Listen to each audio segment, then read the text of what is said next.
Olá pessoal, tudo de bom? Vamos fazer mais uma troca.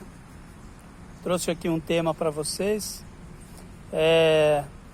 Nos vídeos anteriores eu tratei em 3 partes, né?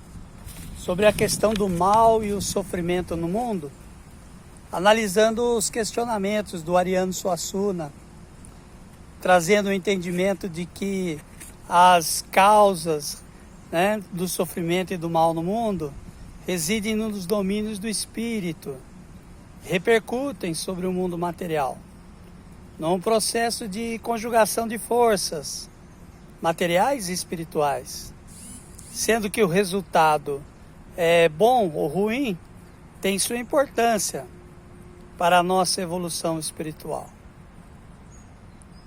Então, nesse vídeo, eu vou tratar da questão do desequilíbrio climático, é o assunto do momento, né?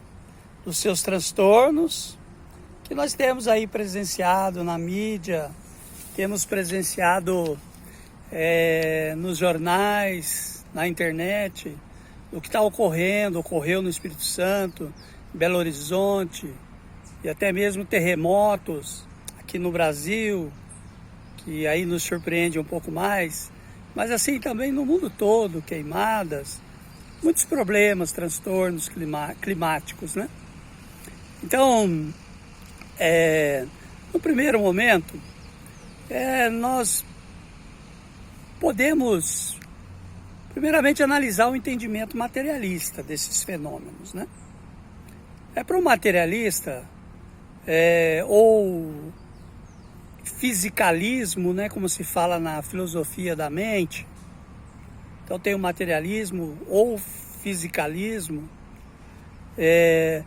Eles entendem que os processos mentais, tudo, né, é atividade física. Não há algo além da combinação de átomos e moléculas. Agora, no entendimento espiritualista, não. No entendimento espiritualista, o mundo material tem suas leis, que sofrem a influência do espírito. A mente é veículo de transformação do espírito, que está numa hierarquia superior em relação aos processos físicos e uma inter-relação constante, um influenciando o outro. Espírito e natureza, imortalidade e impermanência, a essência e o contingente, o contínuo e o descontínuo, essas dualidades que se complementam para realizar o propósito divino de aperfeiçoamento dos seres, não é? No mundo material, nós conhecemos a lei de degradação ou entropia, que muitos conhecem, dessa forma que muitos conhecem a segunda lei da termodinâmica, né? Então, ora falando da lei de degradação, destruição, desagregação da matéria, ou entropia.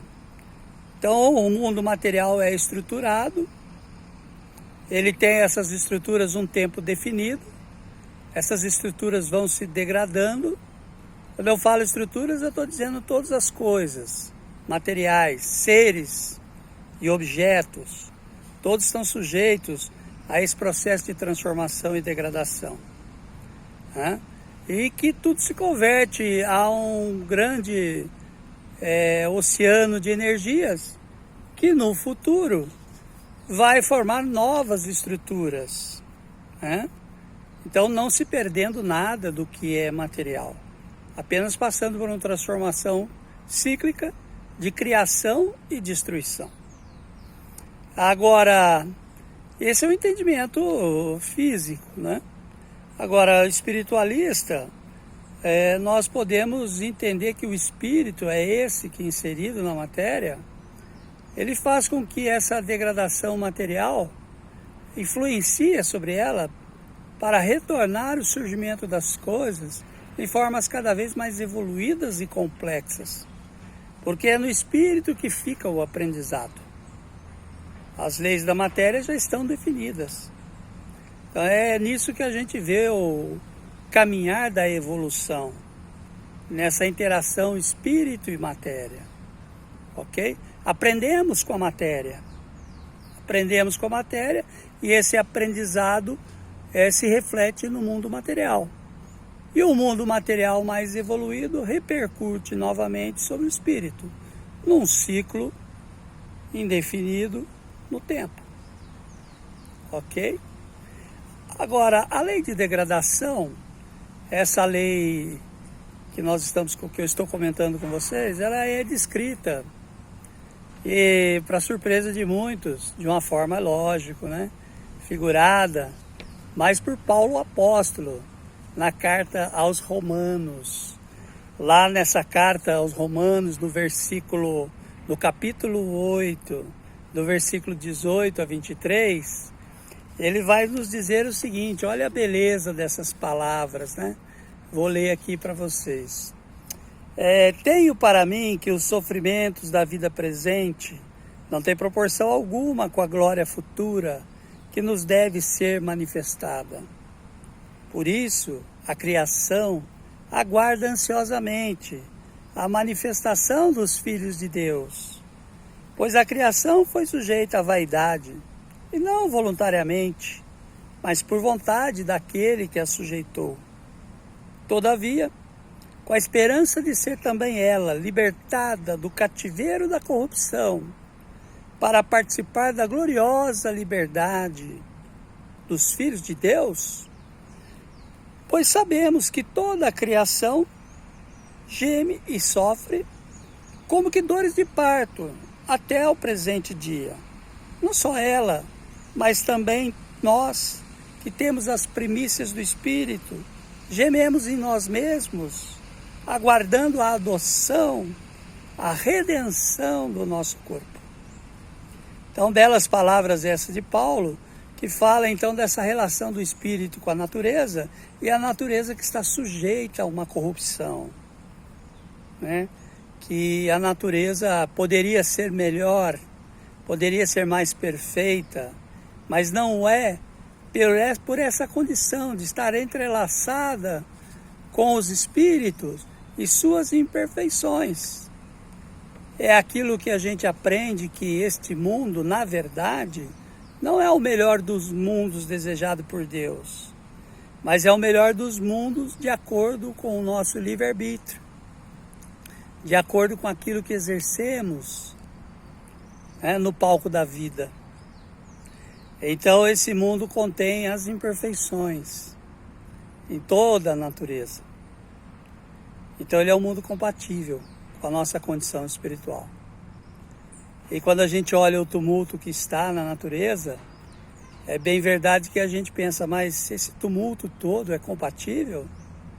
Bom, para mim, basta analisar o ser humano e tudo que temos visto, né, para a gente compreender que isso é uma verdade. Porque o ser humano é tão tumultuado e inconstante como o próprio meio em que ele vive. Ok? E assim, eu peço para vocês, se puderem, peguem então a carta aos Romanos, olhando versículo por versículo, porque eu vou aqui só comentar com vocês cada versículo, numa visão espiritualista mais moderna, para ajudar vocês aí no entendimento mais amplo, né, do assunto. Então, no versículo 18, nós vamos encontrar, traduzindo então, que os sofrimentos são temporários e buscam o aperfeiçoamento da criação, que se manifestará em uma futura realidade melhor da que estamos neste momento. No versículo 19, vocês vão encontrar o seguinte entendimento, que essa criação ou natureza depende, né, do aspecto co-criador dos espíritos, para que aí sim realize o seu equilíbrio. No versículo 20, podemos dizer que a natureza sofre a influência das imperfeições humanas, porque os mundos materiais proporcionam, né, proporcionam as condições necessárias, né, para o nosso aprendizado e compreensão da lei de causa e efeito, né, e suas consequências morais e físicas. No versículo 21 e 22, ele vai nos dizer que o espírito e a natureza sofrem com a lei de degradação, a entropia, que é simbolizada como a palavra cativeiro da corrupção, né? Escrava das imperfeições, né? E a gente pode ansiar, então, o anseio humano é de se libertar, o anseio da natureza é de se libertar, né? E com isso, chegar ao fim do ciclo das encarnações, ou como no dizer budista, o encerramento da roda dos ciclos, né, de Sansara. E no versículo 23, por fim, nós vamos ter o entendimento de que o espírito redimido, aquele que já superou essas condições, ele não precisa mais reencarnar, pois já está feito a glória e semelhança de Deus. Uma longa caminhada até lá, né? Como a gente sabe. Mas Deus nos dá todos os meios para que a gente alcance. Outro também que eu poderia comentar com vocês como referência e próxima nossa é o livro do Apocalipse, né? O livro do Apocalipse é um livro de causa e efeito, que fala da semeadura e colheitas globais, os quais todos nós estamos inseridos. Lá a gente vai encontrar no capítulo 16 do Apocalipse a simbologia das 7 taças que são derramadas sobre a humanidade. Essa simbologia, ela fala então do surgimento de doenças desconhecidas, fala também da contaminação mortal dos oceanos, dos rios e suas fontes, fala também da morte de muitos peixes, fala do aquecimento global, que é o sol que abrasa, enchentes, terremotos e por aí vai. Foi escrito há 2020 anos atrás, mas a sua mensagem é atualíssima. Vamos refletir sobre isso, né? Essa experiência espiritual, esse êxtase que João, o apóstolo, teve, do qual ele viu imagens do futuro e descreve no livro do Apocalipse, para nos dar um alerta, né? Ali é um grande alerta, e desse alerta fala que nós passaríamos por tudo isso e ainda blasfemaríamos contra Deus, colocando a culpa nele, quando na verdade nós é que somos os responsáveis por esse estado de coisas, infelizmente. Então Deus é esse que tem as costas largas, né? Carrega a culpa pelos nossos sofrimentos. Então nós paremos com esse entendimento, pois ele não é digno da divindade cósmica que Deus é, que criou então um universo multidimensional e que cada dimensão reflete a natureza dos espíritos que estão inseridos nele. Então, para estar neste mundo, né, e passar por esses eventos, é sinal que a nossa natureza espiritual é compatível com o mundo em que vivemos. E somos todos responsáveis pela transformação interior que possibilita o acesso a moradas melhores. Pois afinal Jesus nos disse, né? Não se turbe o vosso coração, crede em Deus, crede também em mim, pois na casa do meu Pai há muitas moradas.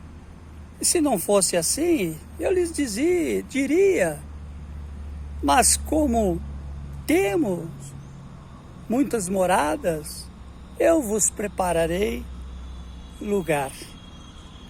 Então que nós repousemos a nossa fé nessa esperança, que na medida em que nós superamos as nossas imperfeições, nos tornamos dignos de uma morada, de uma dimensão de existência melhor, do que essa. Então que nós estejamos então preparados para os desafios que estão chegando, dos futuros que virão, convictos de que a providência divina, já conhecedora de todos esses desafios, ampara aqueles que se sintonizam com essa providência, recebendo auxílio e socorro necessário. Bom, esta é a mensagem. Gostaria de dar um abraço e desejar então que nós possamos estar no próximo tema, no nosso encontro, mais uma vez, tentando aí juntos construir um melhor entendimento da vida e da realidade espiritual que a mantém. Um abraço a todos e até uma próxima oportunidade.